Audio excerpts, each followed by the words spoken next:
coftal ɓalli men Aissatou Ly. heeɗiɓe RFI fulfulde yewtere coftal ɓalli men on calminami kuuɓal min garti e jonde men kabaruji coftal ɓalli nde batten yontere kala e o saaha alet hande nde en jewtit ko yowiti e mbuñaari ndi RFI e France 24 dokkata hittande kala fettiyanke ɓurɓe tinnade e likaranomo France tato hirodiroɓe sakkitorde nde gandama ma en gar hen joni goɗɗum kadi ko jewtitten woni haala Ligue des Champions dawal aranal ɗiɗaɓal timmal ngal fijama heddi dawal ɗiɗaɓal ngal ɗum woni gartol ngol yontere ha hande so waktu o rokki mamin kal haala sippiro ɗo e Sénégal haala adodiral puccel jamdi kono ɗo joni noon ko adi fofoof en kalat haala fukku cenglel dawal tataɓal kawpiyel basket Africa League fuɗɗima aset hanki Dakar tedduɓe ko ɗum woni toɓɓe ɗe bisimilla.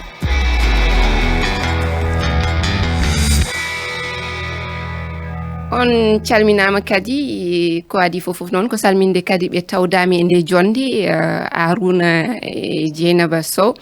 Seydi Déme hankadi kam on atti wiyede bisimilla ɗo ko galle moɗon.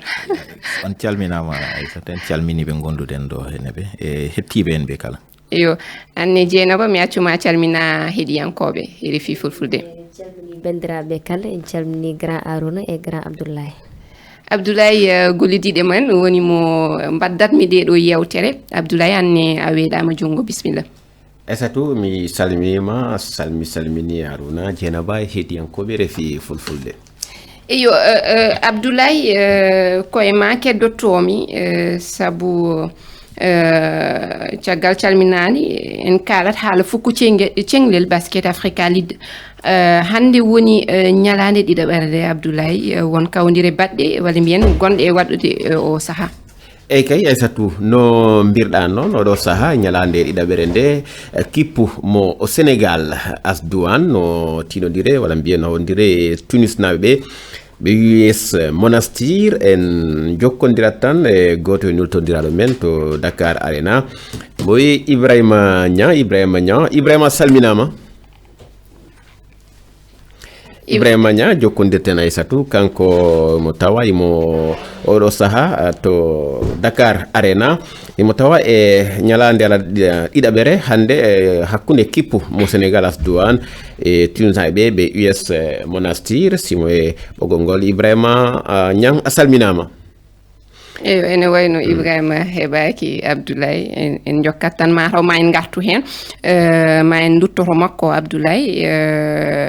APR Rwanda e River Hooper woni Nigéria naɓe ɓe kawdiri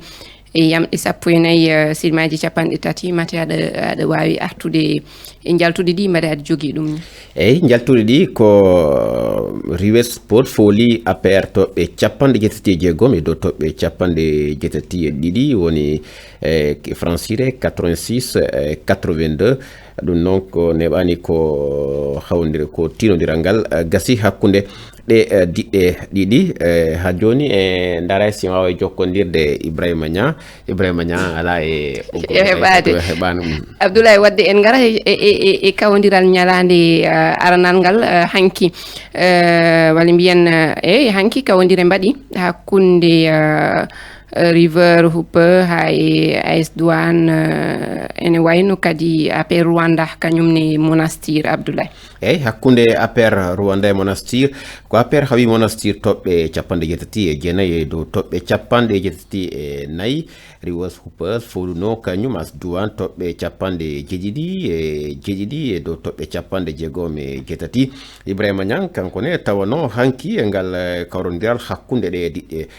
ɗiɗi o yewtidino e Mamadou Gaye Pabi woni elto diɗɗal AS Douane heɗoɗen mo.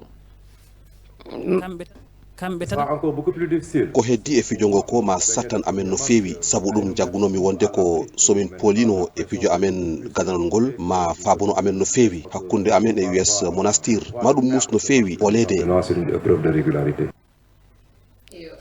Abdoulaye ene wayno keɗiɗen ɗon ko Mamadou Gaye eltowo diɗɗal AS Douane sone wona noon ma en eto ha joni jokkodirde e Ibrahima Niang ɗo e jofde yewtere nde Ibrahima Nia heɓaki ɗo oɗo saaha ngam humpitade ko yowiti e kawodiral gongal e wadde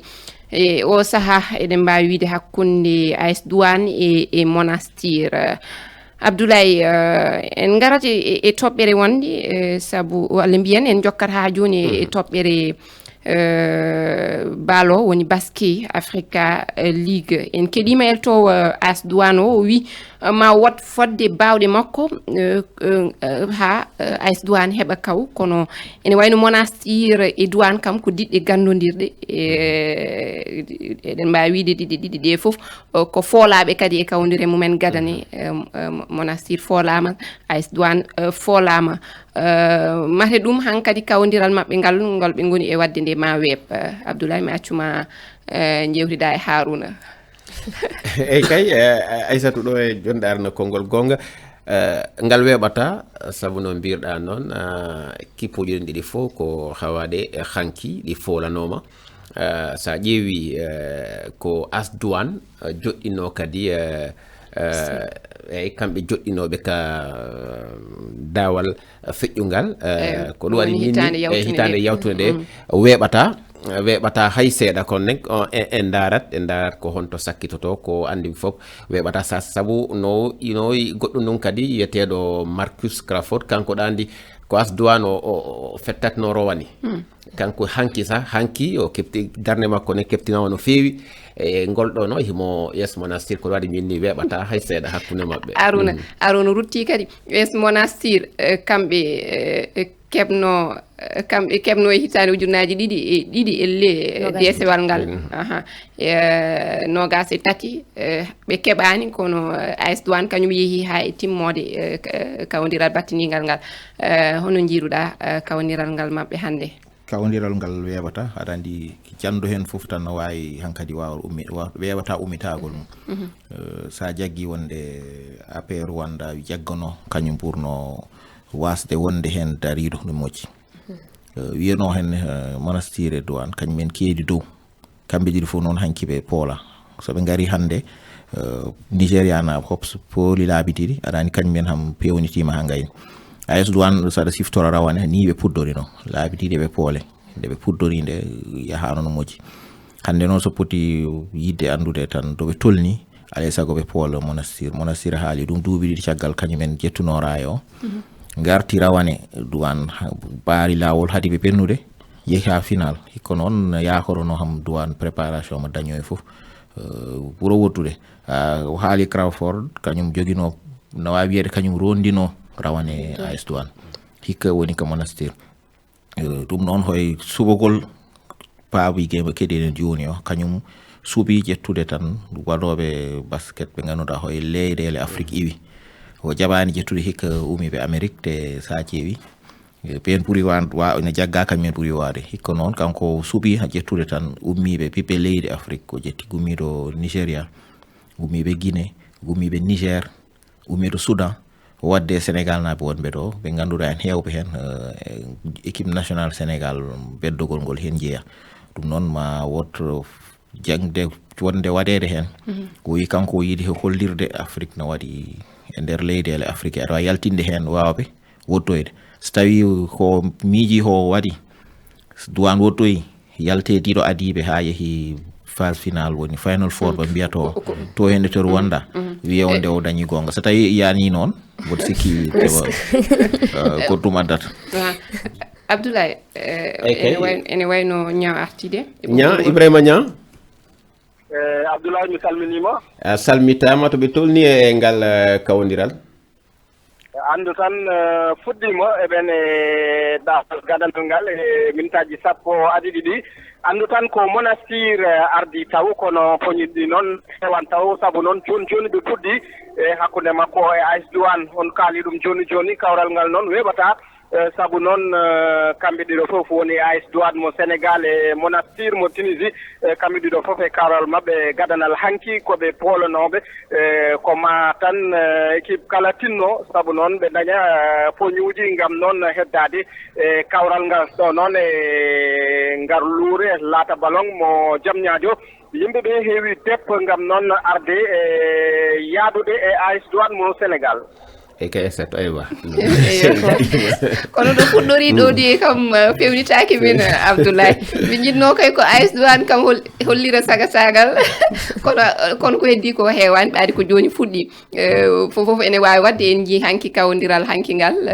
ko kamɓe gonno yeeso caggal muɗum Nigéria naɓe ɓe keptiɓe ha kawi ɓe Dieynaba accu jehen e dawal gongal ngal en gara hankadi fof ko koyngel tato hirodiroɓe gam hebde mbardiari walla mbiyen mbuñaari prix marque Viviane Fowe gandama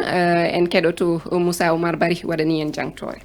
kamɓe tata subaɓe ɓe goni Pierre-Emerick Aubameyang o fettiyanke mo duuɓi 34 heɓno ndi mbuñaari e hitande 2013 gila o yetti e hitande 2023 to Olympique Marseille jingganoɓe diɗɗal ngal puɗɗi jogade yakare e o club e nder kawodire 46 ɗi o waɗi o loggi 27 elto makko Jean-Louis Gasset ene yettamo e golle pattam lamiji ɗe woni e wadde Achraf Hakimi ɓi Maroc on ne petto to PSG heedani hen caggal kanko mo joom duuɓi 25 golle makko to PSG ene yeeɓe omo tawa e daratoɓe ɓe Luis Enrique eltowo PSG ɓuuri hokkude himme e hande so diɗɗal PSG ngal yettima ha ɗiɗaɓal timmode Ligue des Champions heeɓi kadi darde arane Ligue arano mo Franci omo jeeya e walluɓe ha woni ngol wattata laabi 3 omo tawe e hirodiroɓe gam hebde ndi mbuñaari Nabil Bentalib ɓi Algérie mo duuɓi 29 pettowo to Lille kañumne ene yiiɗi hebde ndi mbuñaari hikka club makko arti e doole koyɗol makko woni Lille jeeye e tato ardiɓe e Ligue arano o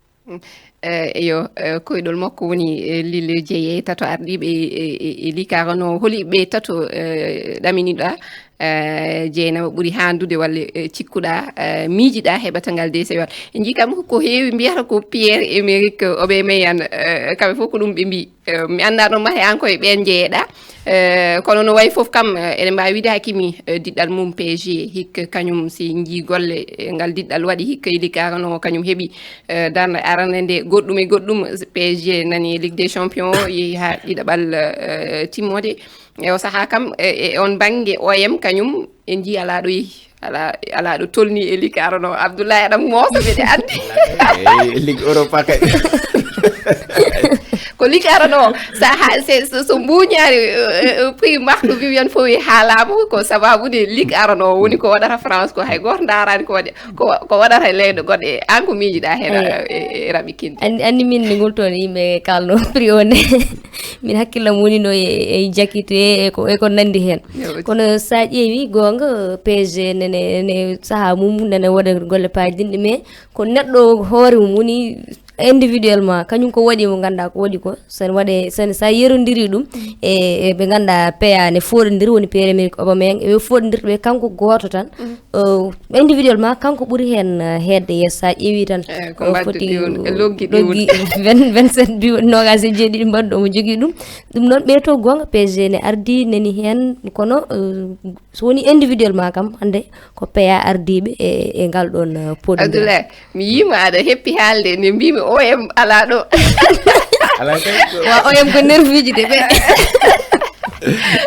Abdoulaye ano haal mbeɗa heeɗima eyyi kay ko Dieynaba wi kan tan ko sa ƴeewi hikka darde Emerick Aubameyang miɗo sikki tan miɗo ɗamini sikka ma o ƴettu mbuñaari ni walla mbiyen desewal ngal saabu sa ƴeewi darde makko nden batte fuykongel hakkude ngal diɗɗal Olympique de Marseille mi wiyan kam oɗo Achraf Hakimi gonga kam kadi darde makko nden o ko sembino darde makko nde e diɗɗal PSG kono sa ƴeewi hande darde Emerick Aubameyang gila ka Ligue arano ha ka Ligue Europa a tawat kanko hande ɓuura habbede ngam o naɓa ngal desewal aywa an kam mo gonanɗa o kay kañum mais gila ngel nde kalden hen nde ɓe galtini tinno wiyam Hakimi ran mi winoma mi witama Hakimi saabu moɗo arani heewi yaltinede tan nannoɓe bituji nannoɓe kañumen tan keewi hennede so ɗum wonano ɗum wiyanode ƴeewta hawnaki ɓettere no wawi wonde saabu jomum so yama darde aɗa andi Hakimi no wawi kañum e Paris no gañi deyti championnat gayni no wawi ƴettude coupe de France no wawi ƴettude ligue des champions so rendini no tati on ɗin hannde so goɗɗo ƴettama no wawi wiye wonna yaari no adda haala kono noon joni bonni pettale aduna en fof hay ballon d'or e goddi fof kala hono waɗe jewte tan ha nannoɓe ɓe kanko ho défenseur hay ho woni défenseur hatta omo nannani heewi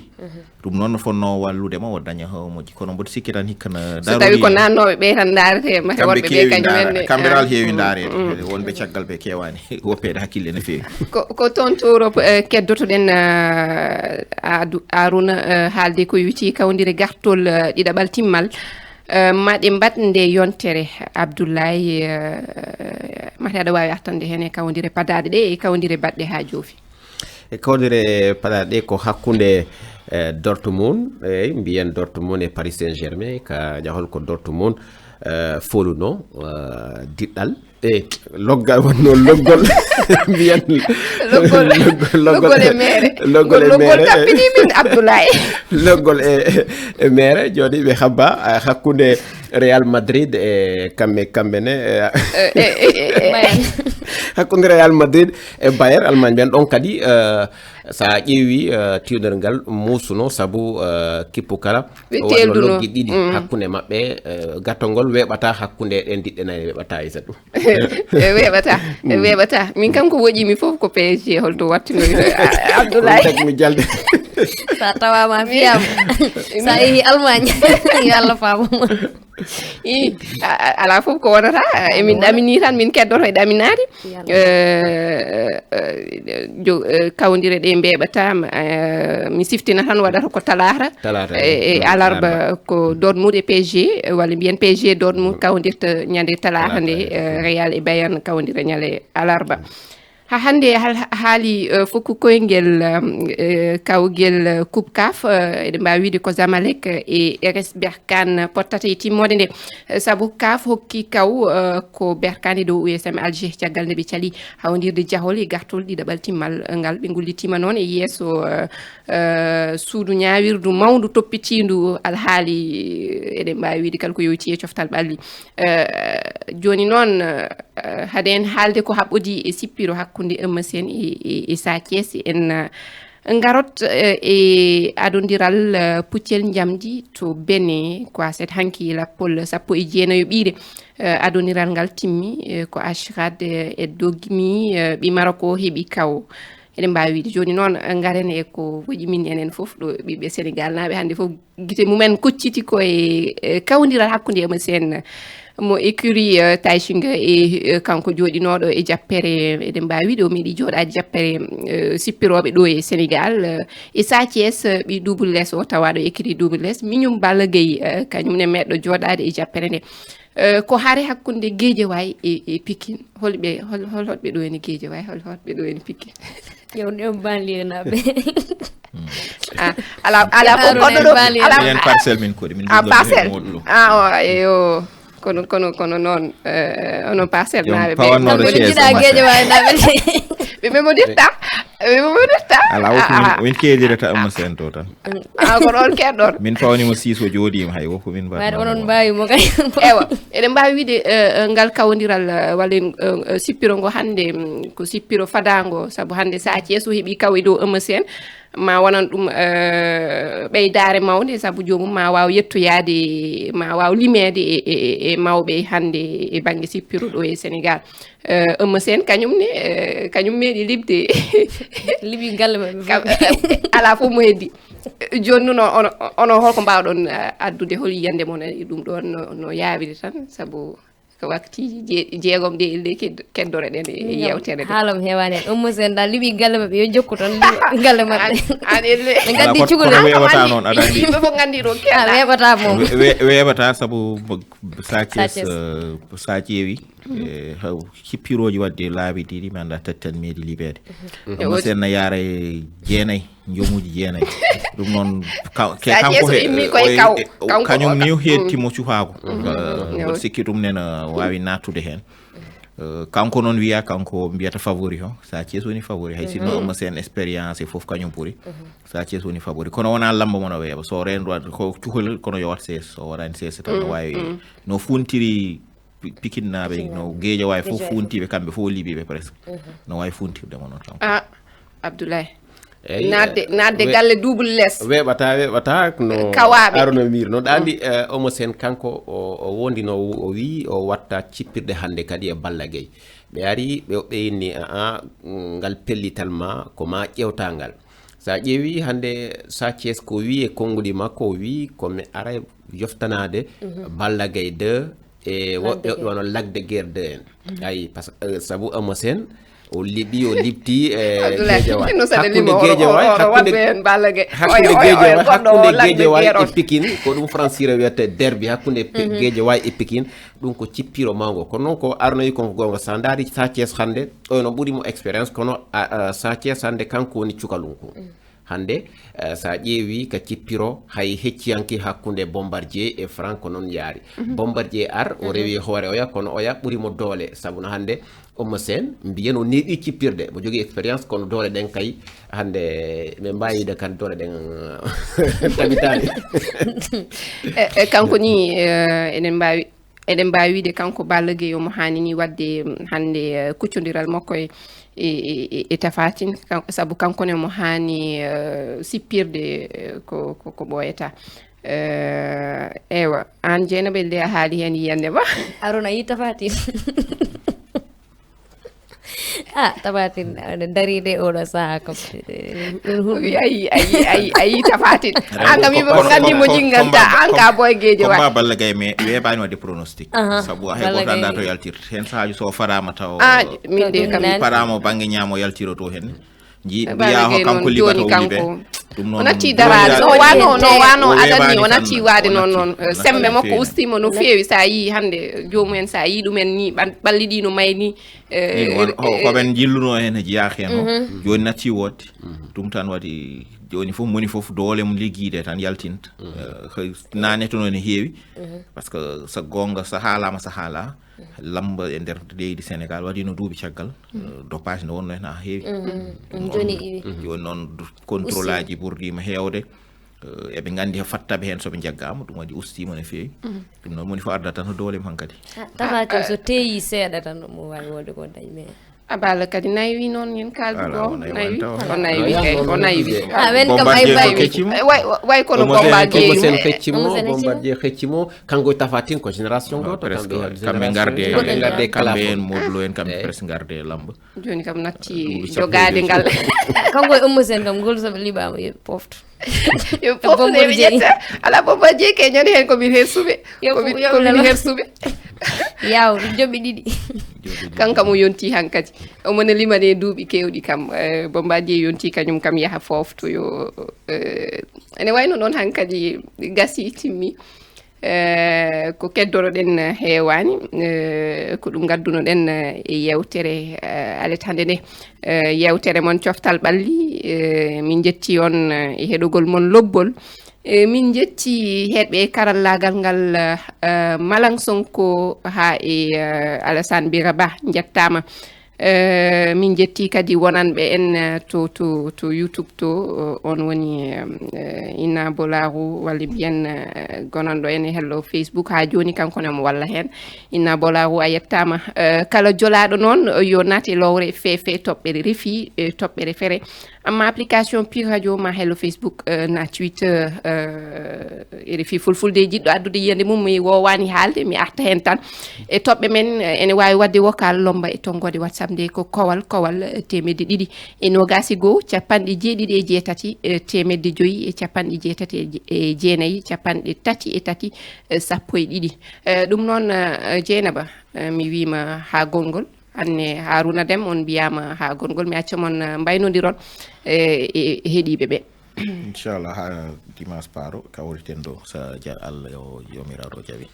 kono on kalananimi noon hol kawowo ha dimanche paro kawriten taw Balla Gaye liɓama monsieur liɗi yiɗmi ko mone mon fof haala hol kawowo ganda so alet paaɗo ɗo mi haalnim kawriten ɗo taw monsieur liɓi Balla Gaye ne wadde e liɓede kadi Dortmund foli PSG taw Bayern foli Real Aruna on jarama ɗum noon tedduɓe yonti wiide on ha alet arore